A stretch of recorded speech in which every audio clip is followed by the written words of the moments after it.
morning on this May the 13th, 2021. We are taking our pondering thought, and it's a deep one, from Bedside Blessings by Chuck Swindoll. He says, "What about the day of Christ's return? On that glorious day, children will head off to school, loaded down with homework and peanut butter and jelly sandwiches. Morning rush hour traffic will choke the freeways. Merchants will be opening their doors to customers. Then suddenly, in the twinkling of an eye, Christ will split the sky, and God's great plan for the future will suddenly take center stage. It could be tomorrow. It could be today. But whenever it is, that morning will begin as just another uneventful, ho-hum, no big deal kind of day." 2 Peter chapter 3, verses 10 and 14, and a portion of it says, "The day of the Lord will come like a thief. Therefore, be diligent." Are you looking for his coming? The world is looking for his coming. The Jews are looking for the Messiah to come. Are you looking for his coming? Are you finding any and every excuse to blame someone as to why you can't do what you need to do? Get rid of that today. I do. I get rid of those things that trouble me, that bother me, and I just say, God, my focus must be on you, because today could be the day that you split that sky and we rise to meet you in the air, and we meet those that we love so much as they go ahead of us, if they're resting in the earth, and they go ahead of us and we rise to meet them in the air to be with the Lord forevermore. I'm looking for that day. I'm longing for that day as I see the events of the world getting worse and worse, and sometimes we think it's a little bit better. I think it was one of my cousins that had posted something yesterday, or maybe it was the day before yesterday, where sirens were going off in Israel. That means someone was under attack somewhere. We need to be watching the signs of the times. Somebody said, "I don't want to do that. That scares me." What are you afraid of? Because when Jesus splits those skies and calls his children home, we shouldn't be afraid.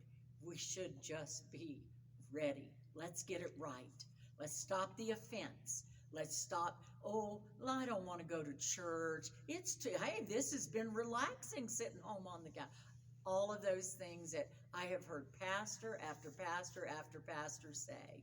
In our city, the pastors in our city, and speaking with my husband, have said, some of our people, we just never saw again. They just didn't come back. You know what? It's time to be ready. If you're a prodigal and you're listening, don't play around with time. Time could be no more today for any of us, but it could be no more as far as the time, that parentheses of time that God set in there for the church. God, help us to be diligent. Help us to do what is right. Help us to ready things around us, but to ready our souls and to pray and seek diligently, God, for the salvation of our families and our friends. Help us to reach them this week, God. Don't let a day go by that we don't pray for someone or reach out to someone. Help us, God. Anoint us today.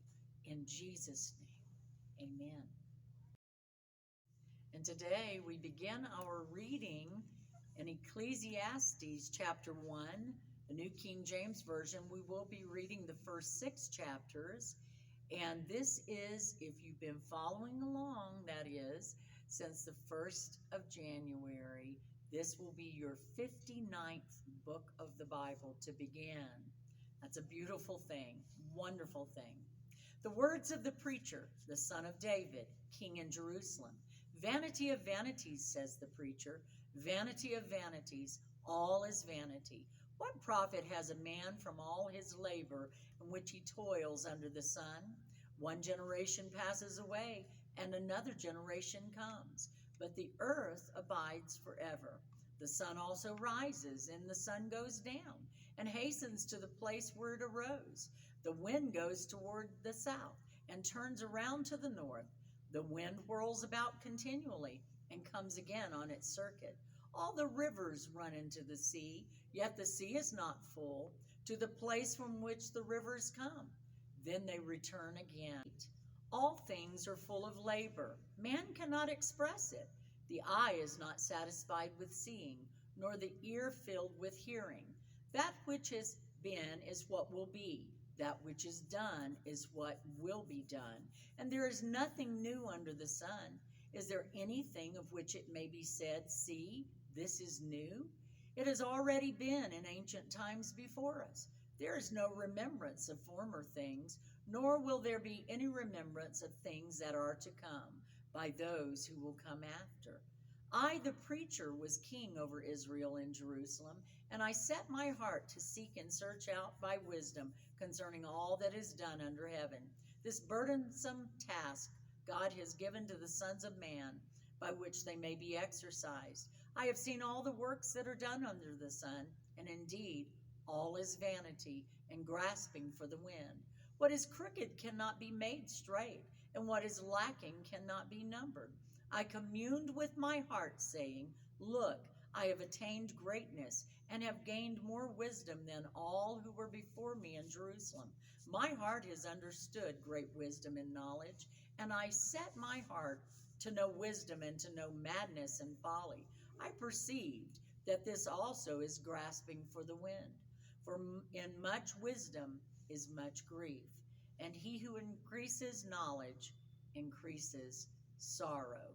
Oh, what we learn in time with knowledge. Ecclesiastes chapter 2. I said in my heart, come now, I will test you with mirth. Therefore enjoy pleasure. But surely this also was vanity. I said of laughter, madness, and of mirth, what does it accomplish? I searched in my heart how to gratify my flesh with wine, while guiding my heart with wisdom, and how to lay hold on folly, till I might see what was good for the sons of men to do under heaven all the days of their lives. I made my works great. I built myself houses and planted myself vineyards. I made myself gardens and orchards, and I planted all kinds of fruit trees in them. I made myself water pools from which to water the growing trees of the grove. I acquired male and female servants, and had servants born in my house. Yes, I had greater possessions of herds and flocks than all who were in Jerusalem before me. I also gathered for myself silver and gold, and the special treasures of kings and of the provinces. I acquired male and female singers, the delights of the sons of men, and musical instruments of all kinds. So I became great and excelled more than all who were before me in Jerusalem. Also my wisdom remained with me.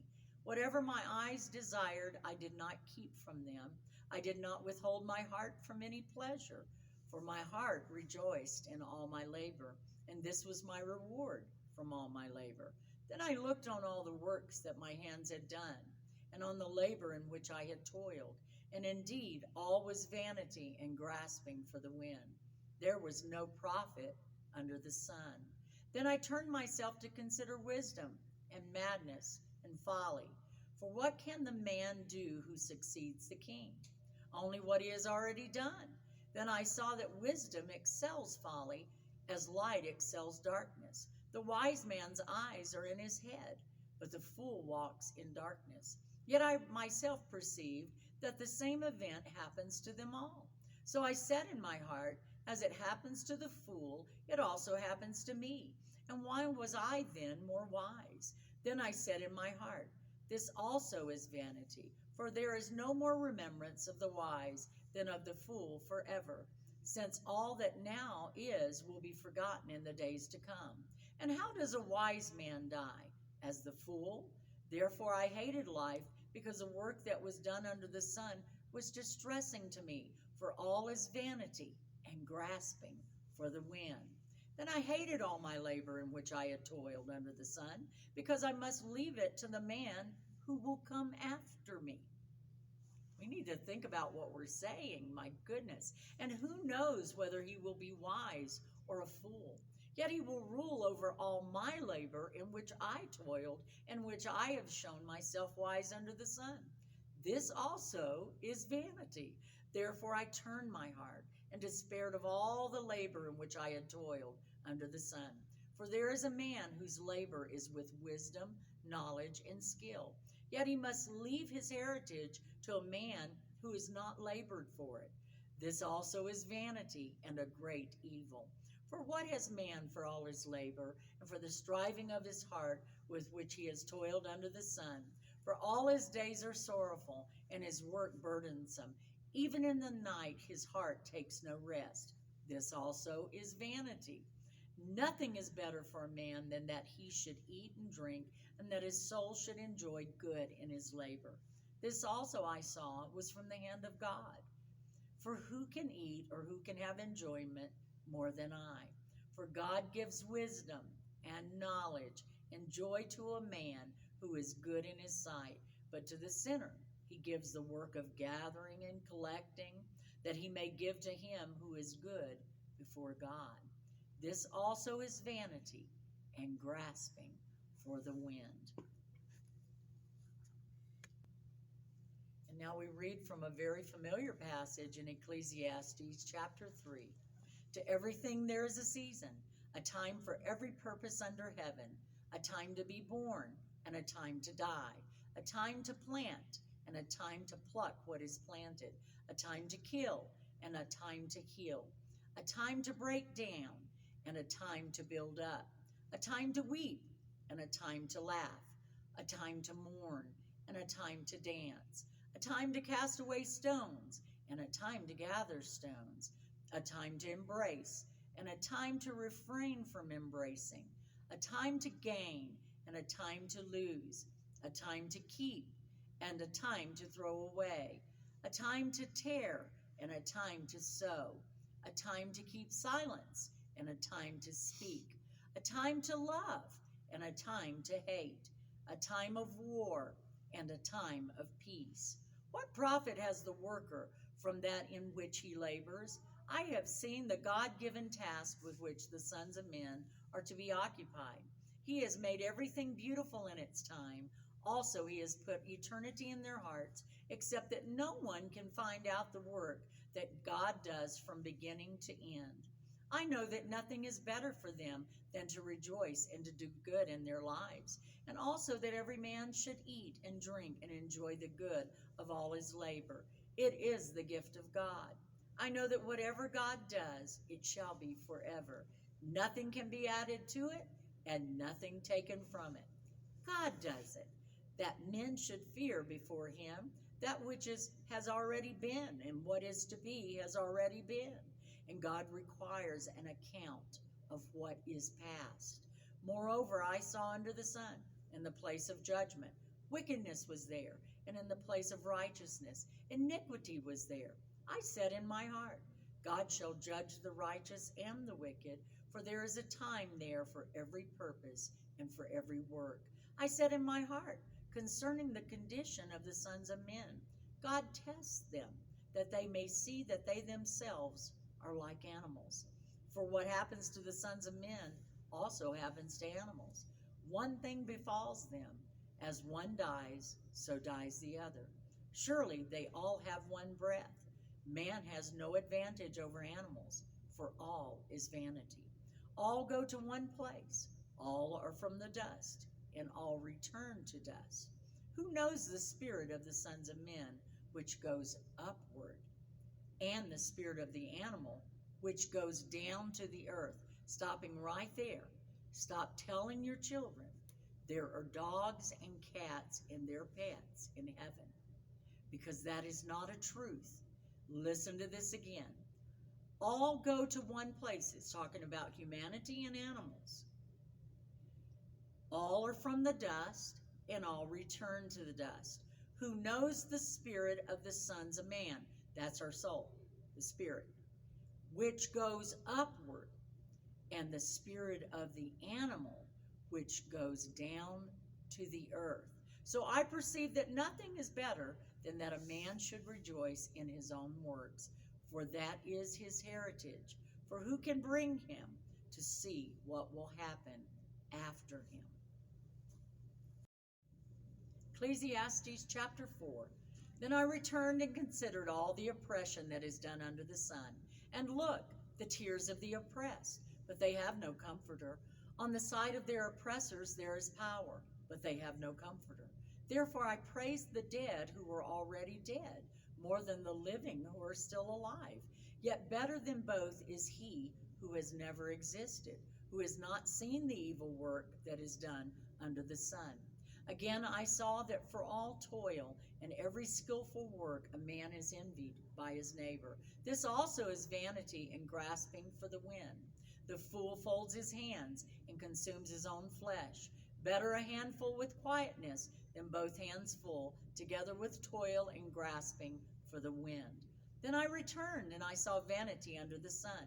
There is one alone, without companion. He has neither son nor brother, yet there is no end to all his labors. Nor is his eye satisfied with riches. But he never asks, for whom do I toil and deprive myself of good?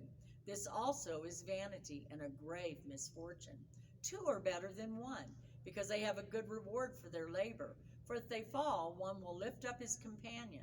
But woe to him who is alone when he falls, for he has no one to help him up. Again, if two lie down together, they will keep warm. But how can one be warm alone? Though one may be overpowered by another, two can withstand him. And a threefold cord is not quickly broken. Oh, the unity of the brothers and sisters in prayer.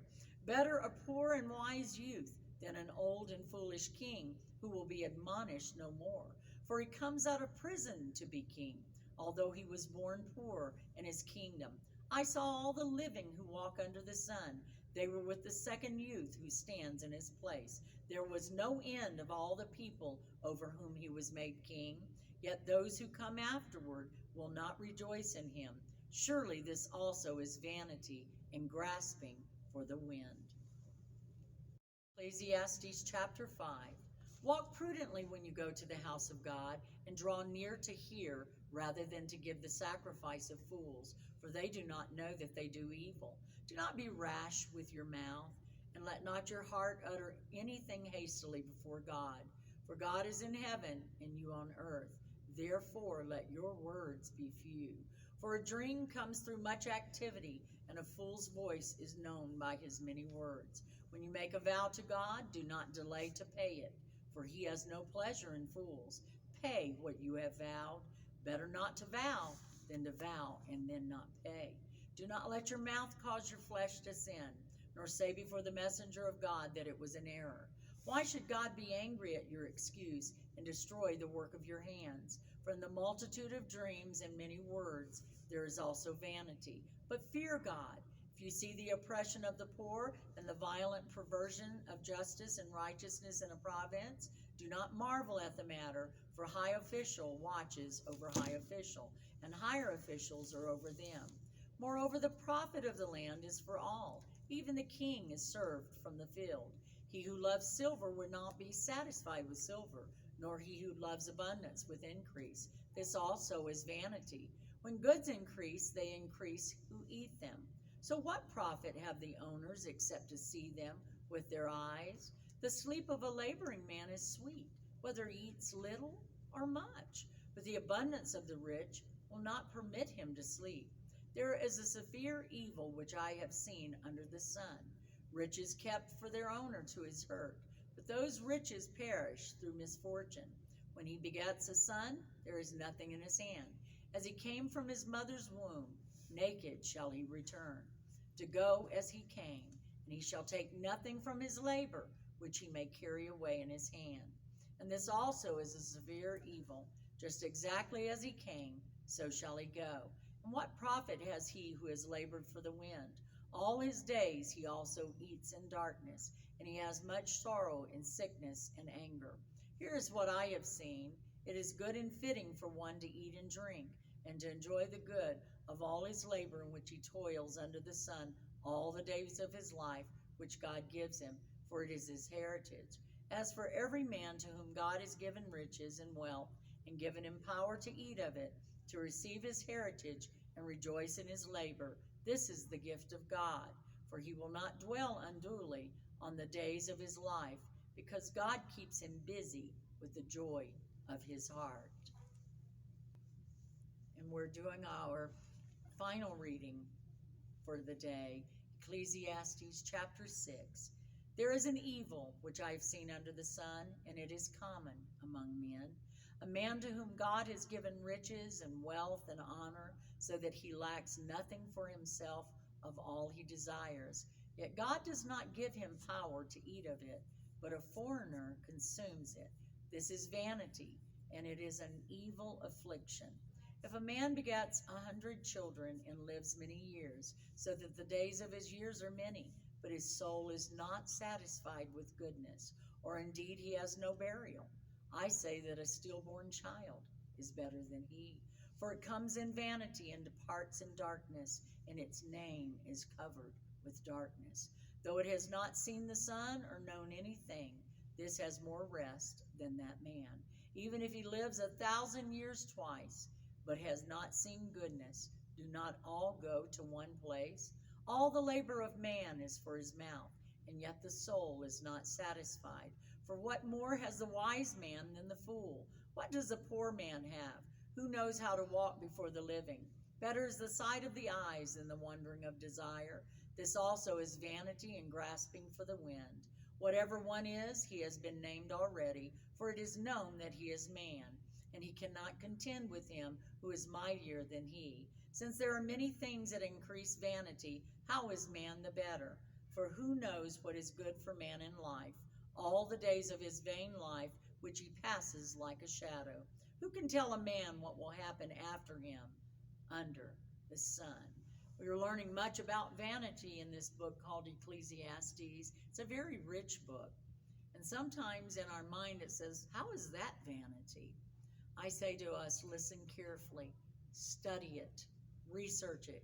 Sometimes go to the New Living Translation where it's spoken of maybe in the way that we say things. Make sure that you compare the two. I always compare in the different versions of the Bible to make sure that what I'm reading is accurate. God bless you today. We will see you tomorrow, and we will finish this 59th book called Ecclesiastes.